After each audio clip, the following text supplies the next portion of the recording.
Então vamos lá, chegamos à nossa unidade 3.9, nossa parte 8 de construir o Canvas na metodologia CCBXD. Foi um prazer ter vocês até aqui e agora vamos encerrar com chave de ouro aí a nossa metodologia, falando um pouco mais a respeito da consolidação do Canvas.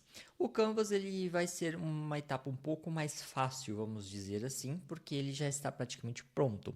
O Canvas ele está muito atrelado com a etapa de construir a jornada. Então ele basicamente ele vai sintetizar toda aquela jornada que já foi desenhada na etapa anterior. Então, quando a gente fala nesse processo de construir a jornada da etapa 5, né, na verdade, ela vai se refletir diretamente aqui na etapa 8 do Canvas, que é a documentação final desse processo, que é a documentação finalística.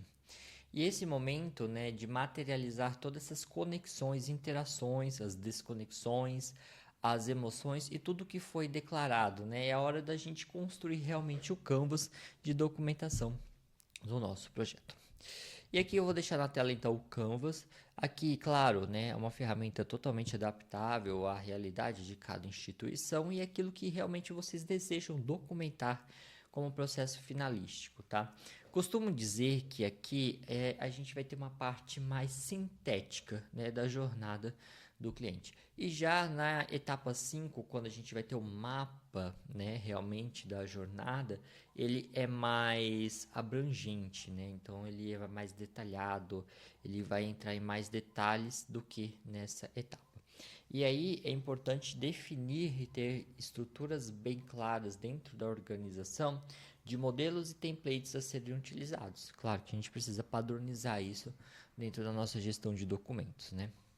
E aí, então, quando falamos na construção do Canvas, eu estou falando para vocês do Custom Journal e Process Integration Canvas, que basicamente é esse template que vocês estão vendo, que, claro, pode ser adaptado como a gente já falou.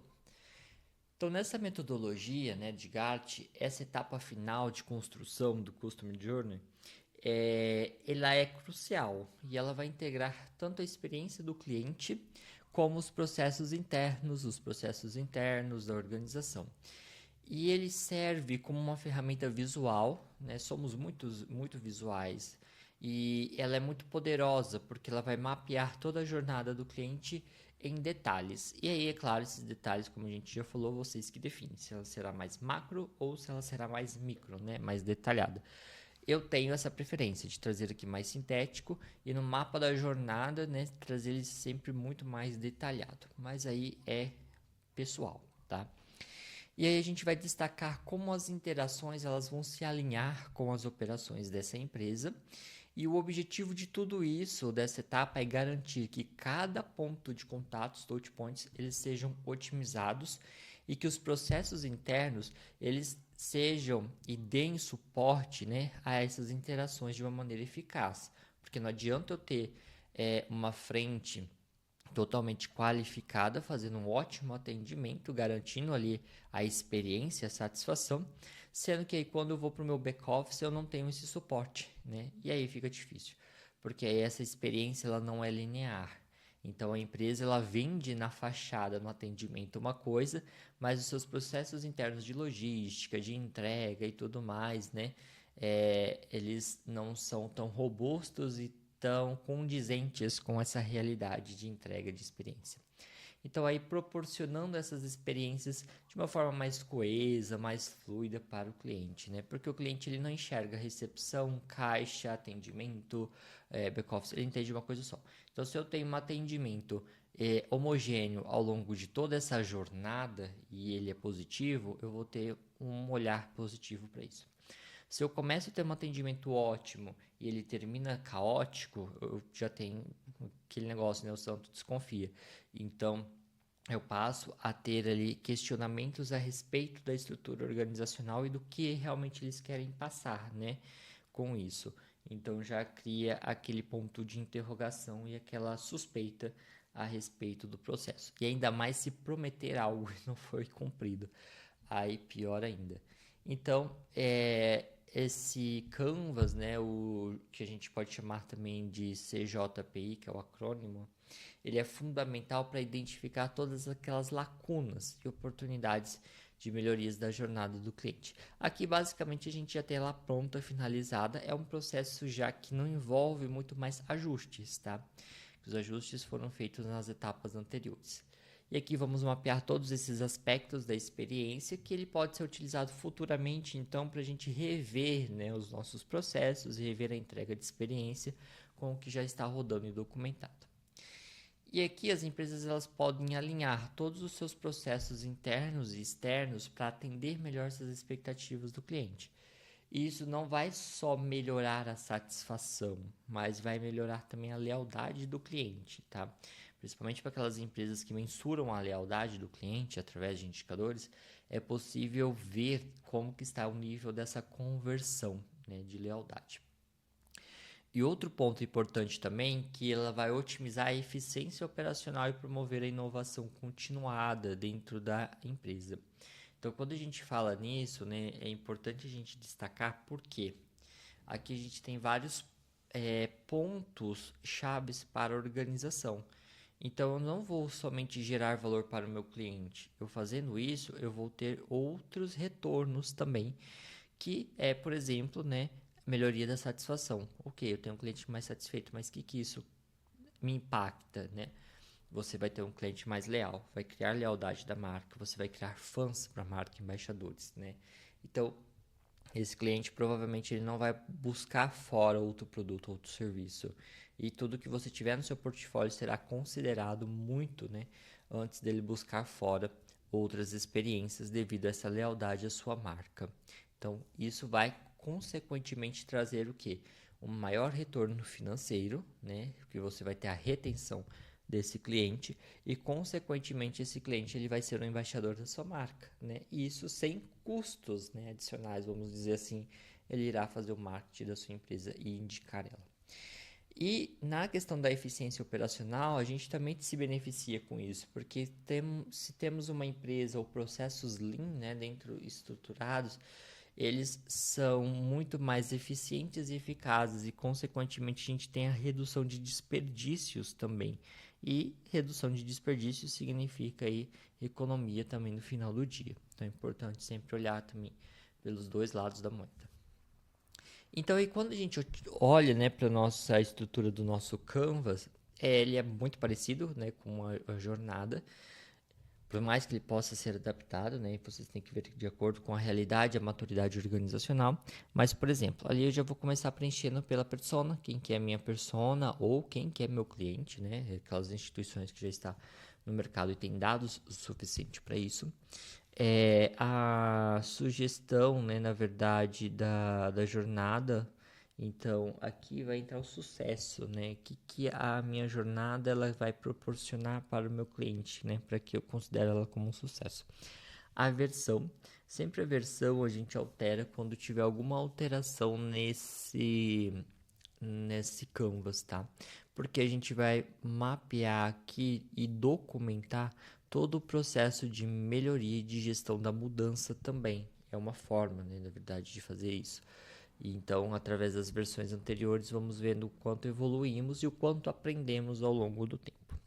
Depois temos a ação do cliente, que o cliente faz, praticamente é o processo, né? Então, o mapeamento do processo aqui, muitas vezes as organizações trazem eles muito detalhados, vamos dizer assim, e aqui é necessário a gente trabalhar com ele na forma mais macro, né? Para não ficar muito complexo e grande esse nosso canvas. Claro que também vai depender o quanto eu estou atacando dessa jornada, né? Os pontos que eu estou avaliando dela. E aí na sequência a gente começa o preenchimento, né? Ela é bem semelhante, né, à etapa 5. Ali eu vou ter o canal. O canal ele quer dizer, né, sobre a descrição dos canais, né, que são os meios através dos quais os clientes eles interagem com a empresa, nesse ponto específico da ação do cliente, como lojas físicas, sites, aplicativos móveis, call centers, enfim, né, uma série de possibilidades de canais. cada canal ele vai oferecer diferentes oportunidades e desafios para entregar experiência para o paciente. Então, por isso que a gente, paciente, cliente, por isso que a gente faz esse mapeamento do canal também. Porque eu tendo meu canal ali, eu já vou ter conscientemente quais são as minhas limitações também, tá? E o porquê que às vezes isso está acontecendo, esse ruído na minha jornada. Pode ser até o canal, né, que está sendo utilizado para isso. E o objetivo do canal é identificar e otimizar os canais mais eficientes para garantir que as interações sejam convenientes e satisfatórias para o cliente. Muitas vezes eu tenho um canal físico ou um canal telefônico que ele não é eficiente quanto os outros. Então é muito melhor que eu descontinue ele, que eu não invista força ali, né? Que eu faça, claro, um estudo do meu público e tento migrar esse meu público para esses canais mais eficientes, por exemplo. O ponto de contato. O ponto de contato são as interações específicas que ocorrem dentro de cada canal. Então, são os touch points que a gente chama, né? Eles representam aí os momentos críticos, né? Os momentos da verdade na jornada do cliente e que podem influenciar significativamente a percepção da marca, do serviço, do produto. Então, esses touch points, eles têm que ter um nível de atenção bem grande, né? Vamos dizer assim a eles. Então, muitas empresas utilizam um até NPS ou tipos de classificações que o cliente, ao final do atendimento, do uso, né, do processo, ele faz essa avaliação e classifica aí de 0 a 5, em estrelas, em NPS de 0 a 10, qual que foi a dificuldade, qual que é a satisfação dele em utilização desse ponto de contato específico. E ali, então, a gente vai ter esse monitoramento do NPS ou de, né, uma informação mais concisa a respeito de como está a satisfação daquele ponto de contato. E aí começar a atacar, claro, os piores. Então, o objetivo disso tudo é mapear, como a gente já falou, todos esses pontos de contato para identificar quais são os mais impactantes e onde as melhorias são necessárias e são mais urgentes, né? Vamos dizer assim, ao longo da jornada. Os tipos de trabalho, ele está aqui abreviado pelo acrônimo LNT. Então, a gente vai fazer um checkzinho na caixinha de acordo com a classificação. O LNT, por quê, né? Ele está muito vinculado aí ao acrônimo e para não ficar muito extensa a nossa matriz também, né? Então, aí fazemos essa junção essa sintetização, na verdade, né, por acrônimos para ficar mais fácil depois para o entendimento e para não ficar tão poluída assim a nossa matriz, tá? Então é importante ressaltar isso. Então lá a gente vai ter o L, né, que o L, tudo que é L, então significa que é um processo, que é um tipo de trabalho linear, que significa que as interações que seguem uma sequência lógica e previsível, como o processo de checkout, por exemplo, em um e-commerce, né? Tudo isso a gente considera como linear. O T são não lineares com restrição de tempo. Então, são aquelas interações que não seguem uma sequência fixa, vamos dizer assim, né? Mas elas têm uma restrição temporal para acontecer. Por exemplo, como suporte ao cliente durante um evento ao vivo. Então, eu não tenho um momento fixo, uma sequência fixa disso acontecer, mas tem o tempo determinado, restrito, que é durante o evento. O N, que é não linear e sem restrição de tempo, é uma interação que elas são bem flexíveis, né? E podem ocorrer a qualquer momento, em qualquer ordem, e isso é muito bacana porque muitas vezes as pessoas procuram essa flexibilidade também, mas não é todos os tipos de trabalho que dá para ser dessa forma.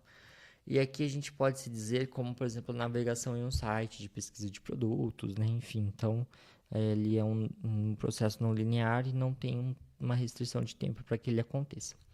O objetivo, então, dessa parte é classificar, né, os ajustes que podem ser feitos para a melhoria da experiência como um todo. E aí a gente parte para a reação. Quando a gente fala de reação, aqui ele também vem no PIN, né, que a gente fala, nos acrônimos. Então, o PIN, ele vai significar o P positivo, o I indiferente e o N negativo.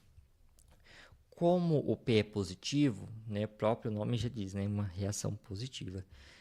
No mapa de jornada, muitas vezes a gente abre, né, essas reações, essas emoções. Então, feliz, alegre, triste, raiva, medo, insegurança, enfim, traz uma série de reações e de emoções. E aí a gente tem que sintetizar isso, né, claro, nesse modelo, nessa sugestão, mas aí vai de acordo com o que vocês pretendem e a finalidade. A gente sintetiza e classifica, né, essas emoções, essas reações em positivas, indiferentes e neutras, porque aí depois a gente só vai sinalizando aqui qual que foi a classificação dela, mas não qual foi o tipo, né, de reação, de sensação e de emoção, porque depois disso a gente veja ele mais aberto dentro da jornada propriamente dito, porque às vezes são várias emoções, várias reações e não fica interessante muitas vezes colocar aqui porque vai poluir muito o canvas. E aí então o P a gente fala que são as interações que encantam o cliente, né, que excedem suas expectativas, que contribuem para a lealdade da marca. Então veja bem, nesse conceito, claro que também é adaptativo, né? O P ele traz como as reações, né, as interações das experiências uau que a gente fala, que é aquelas que excedem, né, aquilo que era esperado. Então eu fiz além do que o meu cliente esperava, eu encantei ele. Então veja que o positivo aqui ele tem o sarrafo, né, que a gente fala mais alto. Então é importante ter essa classificação em mente, né, com a proposta do Canvas. Claro que você pode classificar o positivo como todas aquelas que não foram indiferentes ou negativas também, tá? E não só aquelas que fizeram, né, ou que causaram esse impacto emocional, né, essa memória afetiva no paciente, no cliente.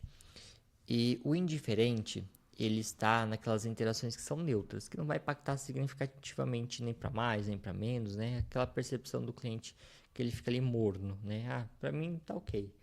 Cheguei aqui, foi o que eu esperava. Então não foi nem mais nem menos. A negativa é aquela interação que frustra. Essa aqui é a mais perigosa, né? Ela vai frustrar, ela vai desapontar o cliente e vai potencialmente prejudicar a reação da marca. Então aqui a gente tem um nível de atenção maior e o objetivo de tudo isso é avaliar as reações dos clientes em cada um dos pontos de contato para identificar as áreas de melhorias e oportunidades para criar uma experiência sempre mais memorável. E aí a gente costuma dizer que, né, que a gente ataca primeiro os negativos, né? Converte os negativos em indiferentes e aí trabalha com os indiferentes para entender melhor o contexto, por que eles não estão positivos e tenta fazer esses ajustes para entregar. Mas muitas vezes, o que acontece? Eu tenho muito poucos negativos e muitos indiferentes. E não compensa eu investir nesses negativos, porque eu sempre vou ter negativos, isso é praticamente impossível a gente conseguir ter tudo positivo, né? Porque as pessoas elas são diferentes uma da outra, seus valores, sua cultura, sua percepção, seu humor, e isso varia muito de acordo com o dia, com o horário, com enfim, né? Tem uma série de fatores aí que pode prejudicar esse processo ou favorecer. Então, é importante a gente ter uma análise crítica muito desses dois pontos, né, indiferentes e negativos. Os positivos a gente tem que manter e ter metas sempre de elevar eles. E aí trabalhar da forma mais estratégica da organização, né? Às vezes eu não tenho tanto recursos assim para converter esses negativos, mas eu tenho um pouco de recurso que eu posso investir nos indiferentes. Então, ir trabalhando de acordo com a estratégia organizacional que melhor vai trazer aí um resultado como um todo. Nos processos internos, então, ali no próximo item, a gente vai ter, então, como os processos internos referentes às operações internas, né, dentro da organização, que vai dar suporte em toda essa jornada. Então, é aquilo que vem por trás, né, de todo o processo. Então, ele vai muito além daquele atendimento de linha de frente, mas vai envolver a logística, o atendimento ao cliente, claro, mas o gerenciamento de recursos, de inventários. Então, todos esses processos internos que eu preciso ter bem estruturado, rodando satisfatoriamente, para conseguir entregar e dar suporte a essa melhor experiência, essa melhor jornada. Então, a gente elenca nos processos internos. Já os externos, eles são processos que envolvem integrações com os parceiros. Então é aquilo que está um pouco mais difícil de ajustar, vamos dizer assim, porque envolve pessoas externas, processos externos. Então eles também têm que estar alinhados, né, vamos dizer assim, para que eu consiga fazer essas entregas de experiência. Aqui vai entrar todos os fornecedores, stakeholders externos que vai impactar nessa experiência também que eu estou tentando promover. O objetivo dos processos externos é garantir que esses processos eles estejam alinhados com os objetivos da jornada, né? E que colaboram com uma forma aí de melhoria, né, dessa experiência de uma forma geral também dentro da organização, certo? Então, basicamente são esses os pontos, né? Eles seguem a mesma estrutura aí, praticamente, um pouco mais sintético do que a etapa 5. E a gente pode se dizer que o Customer Journal e Progress Integration, Canvas, eles nos dá como uma ferramenta estratégica que vai permitir a organização alinhar a experiência do cliente com seus processos operacionais, tanto internos quanto externos.